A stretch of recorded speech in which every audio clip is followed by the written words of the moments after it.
let's be honest, marriage is very hard. But marrying the wrong man, that's how women age from 25 to 52 in just 3 years. So here are the types of men you should never marry if you love yourself.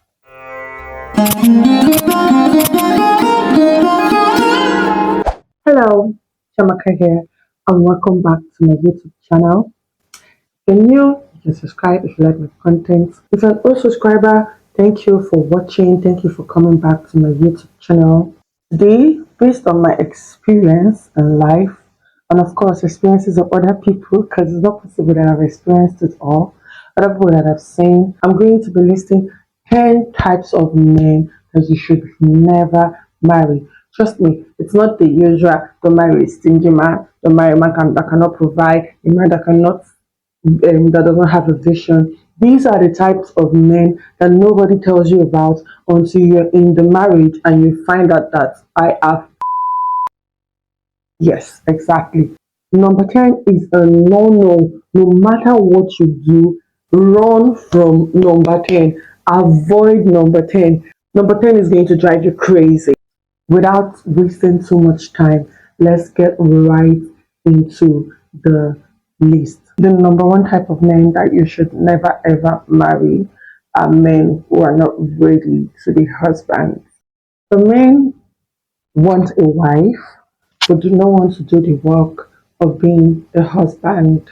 They just want to get married and answer the status of a married man without actually putting in the work to make the marriage work. That is why you see a lot of married men who are supposed to be husband and they don't play the roles of husband. They're not there for the wife emotionally. Some of them are more outside than they are in the house.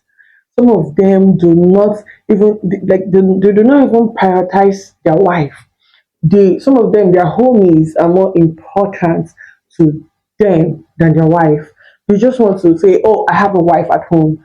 They do not want to play the role of a husband. Being a husband is not an easy role. It's not something you just you just do. It requires some life changes. It requires for you to like adjust some certain type of lifestyle that you live in order for you to fit your new role. But a lot of these men, they want to get a wife and still maintain the status, like live like a single man. They are not ready to be an actual husband. If you notice that the man that you want to marry is not excited about being a husband, is not excited about being playing the role of a husband, as he's giving the vibe that nothing is going to change. If I get married, everything is going to be the same. I'm not about to adjust my life. I'm still going to get home 1 a.m. every morning. I'm still going to like club every other night. I'm not going to change, literally not going to try to fit into the role of being a husband. That man is a no no. You do not want to marry that man. He only wants a wife but does not want to be a husband. Number two type of man that you never want to marry is a man who doesn't listen to you. No matter what you say, if you try to make a suggestion, it doesn't take it. You give an advice, it doesn't take it. You are noticing this in the relationship, not when you marry the person. Please run. Because marriage is more like a teamwork. Some of these men, they just believe, oh, I'm the man. You're supposed to just run with whatever I say. You're not supposed to question me. That's misogyny speaking, and you do not want to deal with misogyny in your marriage. These kind of men, they just feel like, why would a woman question me? Why would I listen to a woman? Why you're just a woman, you're not smarter than I am. Even when in matters or topics where you're actually smarter than them, they do not want to listen to you. They never want to listen to any woman. It's a non-negotiable for them. I can't listen to you because you're a woman. Run. Run for your life. I feel like a lot of my generation has already started coming to terms and to the next one. This one is, do not marry a man that the family doesn't like you. Back in the days, I would get, oh, if the family doesn't like me, what's my business? As long as the man wants me, that's a no, no, a big no, no. You ain't getting married to only your husband. You're getting married to the family. Same way your husband is getting married to your family. Like the family is marriage is not the union of just two people. It's a union of most times two families, but with boundaries. Of course, there's going to be boundaries, but if you get married to a man that the family doesn't like you, I'm sorry, my sister, you're going to be frustrated because at times where his family would be the one to speak to him, there's going to be a bias because they don't already like you. They don't already want you in their home. They don't already want you in their family. And another thing, I feel like people underestimate, not this generation though, the former generation, because a lot of women are awakening to the fact that, if your family no like me, I'm going out the door. It is out the door. We are done. Although there are still a lot of women that would like go in. Trust me, my baby girl, you're making the biggest mistake of your life. Aside from domestic violence, infidelity in marriages, one of the causes of divorce in African homes, I'm talking about African homes, I don't know about the other places, but in African homes, especially Nigerian homes, are in-laws. In-laws, the intrusion of in-laws, the fact that in-laws just like the third party, which are mostly the in-laws, the in-laws. So do not go into a family thinking, oh, as long as the son likes me, um, I'm going to marry. No, please. It's a different case where you go into the you go into the marriage and you notice that, oh, they don't like me. I mean, it has happened. Trust me, it happens when you after you've gotten married. Maybe you've already had one child. That's when you start noticing that these people do not like me, and you just find out that you made a mistake. I mean, you can still live, but if you want to battle it, that's fine. I'm talking about you that you are saying that the family does not like you. Even before anything, the first day that you met them, the energy was just off. Trust me, that love that you feel like that man has for you, one day they will start listening to the voices of his family members and they will keep magnifying your flaws in his presence and he starts overthinking it. He looks at the 20% or 10% that is not right and look at it like, oh, no, this person is a terrible person. And then one day he is going to cave in. So please run, my sister. Run from any man that the family doesn't like you. From the onset, you saw that his mom was just giving you attitude. The brother or the sister was giving you one kind. My sister, carry your bag and run. Enough said. Another type of man that you should avoid with the full chest, with your with everything inside of you, avoid these kinds of men. Is men that has no mentor. They have nobody that they regard, nobody that they respect, nobody can talk to them. You can't even like when they are misbehaving, there's nobody you can think of that is going to put them in order. Because as much as we say that third party is a bad thing in marriages, that is when there's no boundaries when the third party is coming in. There are sometimes that third parties are needed in marriages, like especially in conflict resolution. But when you marry a man, I know the year word, I get coconut head. There's nobody he regards, nobody he respects, nobody who can call him in order. You're in trouble.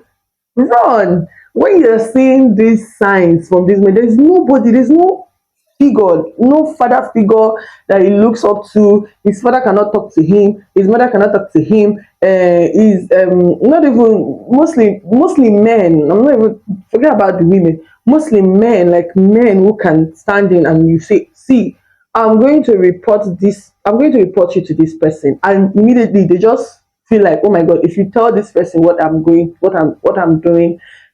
I'm going to be so embarrassed. It's going to be so shameful. If there's nobody like that in that man's life that you want to marry. Run. I say it with everything inside my soul. Run. Like Bakara slippers again. Lawa. Like, you know the way they run in cartoons. That's the way you should run. Run for your life. You do not, you do not want to be married to a man like that. As much as you want to marry a man that has people that he listens to, you also want to marry a man that has a mind of his own. Do not marry a man that does not have a mind of his own. Like, you guys will have a discussion and you guys will agree on something, and then he steps out, and then somebody is telling him another thing, and he's buying what the other person is saying, and you're finding out that, oh, he is shifting, like, what we spoke about this is what we agreed. Why are you changing your mind? Oh, this person said that. Oh, this chemical. I'm not saying that you're not you should not take advice, but a man that cannot say, oh, this is what I want and this is what I'm going to stick to. I respect your opinion, I respect your advice, but this is what I want. This is what I and my wife had agreed. You do not want to marry that kind of man. A man that anything goes. Yes, anything goes. You people have a discussion now. He goes outside. His friend tells him, "Oh, why are you doing that? Don't do this. Don't do that." And then because of what his friend tells him, he doesn't even think about it. But because his friend is saying it, he just goes with it. And girl, please, no, absolute no. Do not, do not marry men like that. If you see this street, if you're lucky enough, because sometimes you people do, sometimes women don't see these streets in these men before you marry them. But if you're lucky enough to see these streets, run for your life. The sixth kind of man that you never want to marry are men who hate their dad. Hey, you see, men who hate their dad did not have a good relationship with their dad. They despise their dad. They haven't healed from whatever wrong their dad did to them. I mean, I understand when people hurt you and you're pained, but then you really have to heal from the bitterness and move on from it. Men that dwell in the bitterness that they have for their dad, 90 over 100% of the time, they turn out to be their dad. Yes, they turn out to start doing what their dad did to them. They are not even, they just exist in that bitterness. They don't try to get intentional to, like, they don't get intentional to not turn out to be like their dad, no matter whatever their dad did to them. They don't try to like work on it and say, oh, this is where this man fucked up. Let me put in intentional steps to avoid ending up like this man. To avoid treating my children the way this man treated me and my siblings. To avoid me treating my wife the way my dad treated my mom.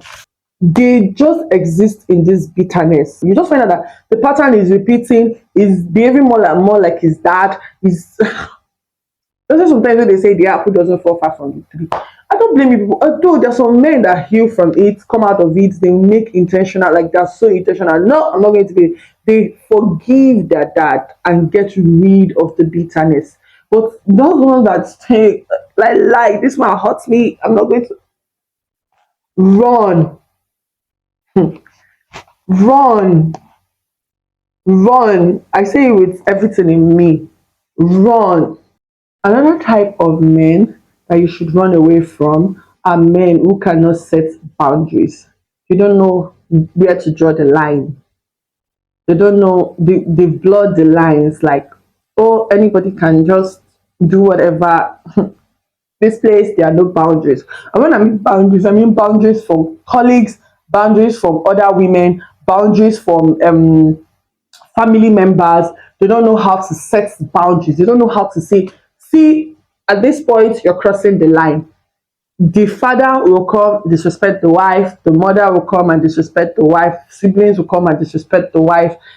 The how do I want to put it? Colleagues, other women will disrespect the wife. They just kind of treat everybody on the same level. There's no special treatment. There's no where this is where this is where I cut the line.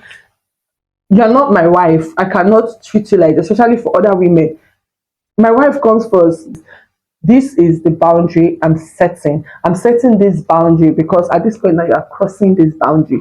They don't know how to set boundaries. They don't know where to say, oh, okay, I'm married. I think this is getting out of hand. It's time for me to wrap it up and leave this place. Everything goes, literally everything goes. They don't know how to set, or they are too afraid to set boundaries because they don't want to hurt people. So they don't set boundaries. They just go with everything. Anybody can disrespect you, my sister.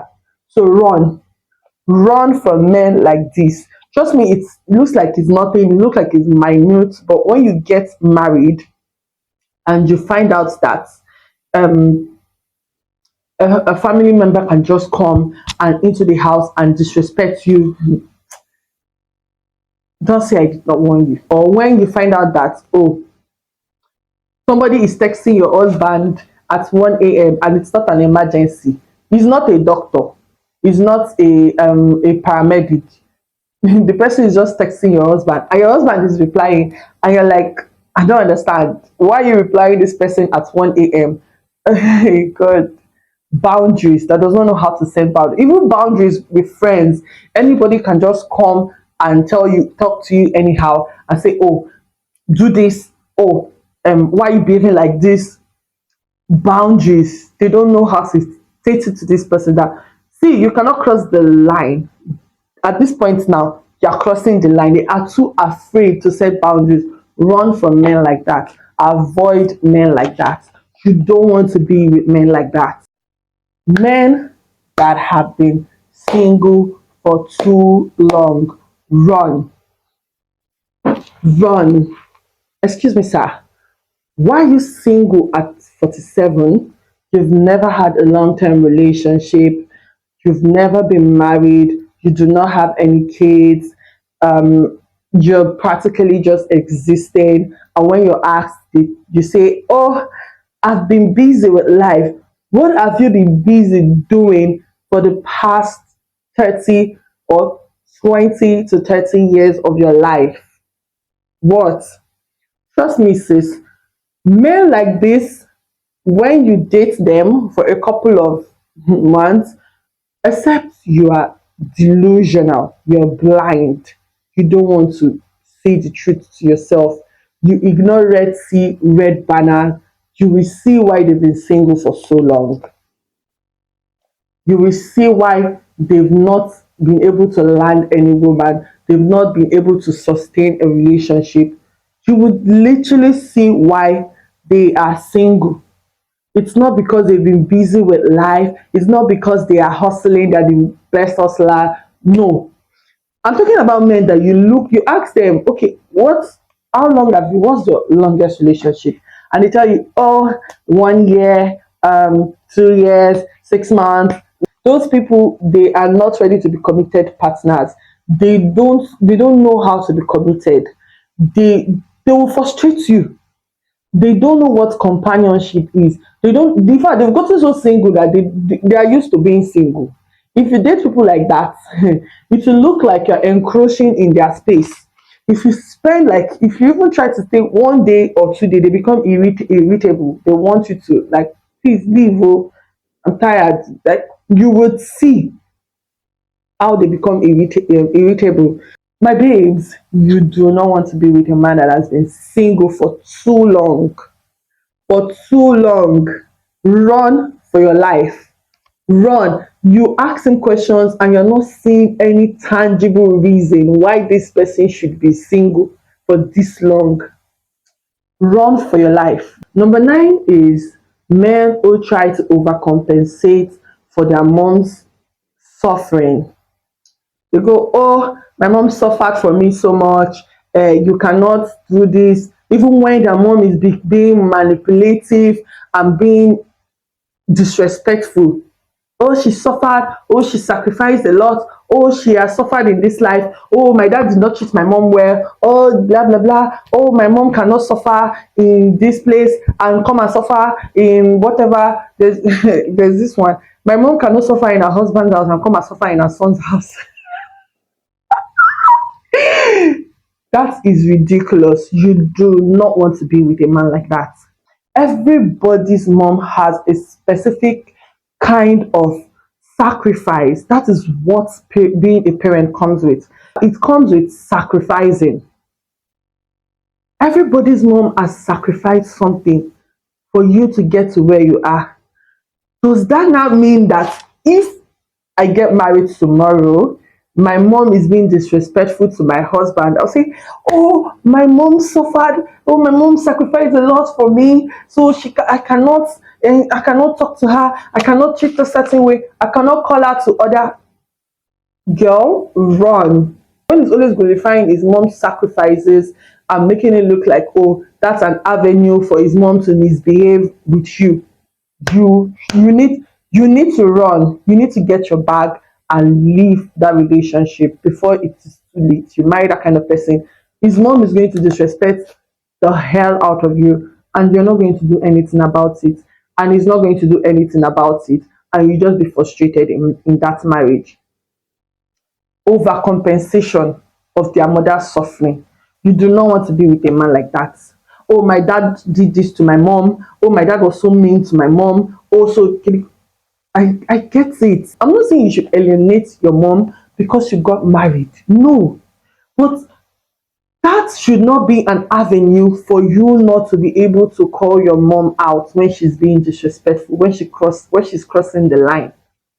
You should be able to call your mom out and say, "Mommy, this thing you're doing, you're crossing the line." You should be able to stand up to your mom when she's doing the wrong thing. Girl, you do not want to be with a man like that who make excuses for his mom, who overcompensates. Like, no, please, girl, please run for your life. This is going to be my most controversial take, and I know a lot of people probably clicked on this video because of this take. And honestly, yeah, I'm not coming for single mothers. Honestly, I feel like a lot of single mothers do a pretty good job with raising their sons. But that does not mean that we should not hold the ones who misbehave accountable for whatever it is that they've done wrong. And honest, you can't even totally blame the single mother, because the reason why there's a single mother is because there's an absent dad. I always advocate for that. Somebody is a single mother because the other person refused to be responsible and stand up to whatever. But the type of men you should never ever, you should not marry, or even if you're going to marry, please assess very well. Be sure that they do not have this kind of relationship dynamic that I'm going to mention now. Men who are raised by single mothers are the type of men you should have. This is, if you're not going to take anything away from this video, take this one from this video. Two mothers at one point who have sons, especially if it is one son, or maybe two, or maybe they have a couple or three and they just have this favorite son. Sometimes they use the favorite son, they use it to replace the romantic partner that they're supposed to have in their life. They start looking at this son like a romantic, it's almost giving romantic partner. They try to use the son to fill the void that a romantic partner would literally fill. I think there's a word for it. It is called emotional incest, where the mom kind of like look at their sons like a romantic partner. They kind of like use the son to fill a void, the void that the partner would not normally feel. They use the son to fill it. You do not want to be married to men like that. You do not. You're not even going to be you're not the one that is going to be in the competition. The mom is going to be in a competition with you in that marriage, trying to compete for the son's attention, trying to compete like crazy, crazy things. Trust me, I don't want to go into details, but crazy, crazy things. You'll be noticing that how this woman sees the son, you will just see the unhealthy relationship dynamics with most single mothers and their sons. Sometimes they like want to frustrate you. They act out of jealousy. Like, you can obviously see that this is a competition. Guys, I'm not joking. You do not want to be with a man who his mom is unhealthily attached to, who his mom feels like, oh, you're coming to steal my son away. Who is mom? I feel, and aside, honestly, it's not only single mothers. It's also women who have bad marriages, who are in marriages where they never feel loved. The husband is not showing, did not give them attention, did not give them this love. A, a mother-in-law who has a happy home will not, does not even have your time. She's busy with her husband. A mother-in-law that her husband is treating well, that is still in love. She wants to be with her husband. You be with your own husband. Honestly, it's not only single mothers, but it's mostly single mothers who exhibit these traits because they don't have this romantic figure in their life. So they use their son to just replace that romantic. Sometimes they do it unconsciously. Sometimes you have to be aware, very physically aware, mentally aware before you do not resort to that as a single mother. You you have to try. You have to like you have to really really try to not resort to that as a single mother. Heal from your trauma. Do not replace. At this point now, I'm digressing because I'm speaking to single mothers. But please, as a woman, do not see if you're going to marry a man that is raised by a single mother, single-handedly, especially if they are the only son or they are just two, or if the son, if the guy is or an only child, or if the guy is the mom's favorite son and she's a single mother. I'm not asking you to run. I'm not asking you to run, but vet. Vet properly. Vet the relationship dynamics properly. Really, really vet the situation. The last thing you want to do in your marriage is to be in a competition with your mother-in-law. And this is not to excuse women who are in competitions with their mother-in-law. Like, even though the mother-in-law is just minding her business, healthy, like some of them, some women do not like seeing their husband or their fiance or whatever, any man that in a relationship with, to be in good terms with them. No, I'm not speaking for those women. I'm speaking from mother-in-laws, especially single mothers who have replaced their son in their life as romantic partners instead of son. Yeah, that is the end of my video. I really do hope you guys enjoyed the video. I'm going to see you guys in my next one. Please subscribe to my YouTube channel. It's free. I don't know why I have to beg you. I have to fry egg for you to subscribe to my YouTube channel. Like and share my video. I'm going to see you guys next time. Chiamaka again. Bye.